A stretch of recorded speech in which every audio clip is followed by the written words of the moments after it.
American സമ്പദ്വ്യവസ്ഥയുടെ കരുത്ത് വ്യക്തമാക്കുന്ന പുതിയ തൊഴിൽ റിപ്പോർട്ടുകൾ പുറത്തുവന്നതോടെ ആഗോള വിപണിയിൽ വലിയ മാറ്റങ്ങൾ പ്രകടമാകുന്നു. ബ്യൂറോ ഓഫ് ലേബർ സ്റ്റാറ്റിസ്റ്റിക്സിന്റെ കണക്കുപ്രകാരം മേയ് മാസത്തിൽ അമേരിക്കയിൽ പുതുതായി 1,72,000 തൊഴിലവസരങ്ങളാണ് സൃഷ്ടിക്കപ്പെട്ടത്. ഡൗ ജോൺസിലെ സാമ്പത്തിക വിദഗ്ധരുടെ പ്രവചനങ്ങളെപ്പോലും മറികടക്കുന്നതാണ് ഈ നേട്ടം.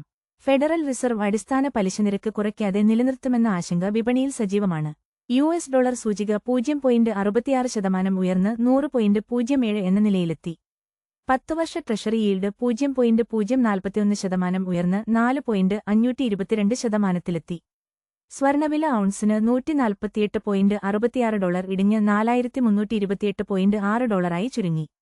നാസ്ഡാക്ക് കോമ്പസിറ്റ് സൂചിക 4.18% ഇടിഞ്ഞത്. Broadcom 8%, Marvell technology 16%, AMD, Intel എന്നിവ 11%, മൈക്രോൺ ടെക്നോളജി 13% നഷ്ടം രേഖപ്പെടുത്തി.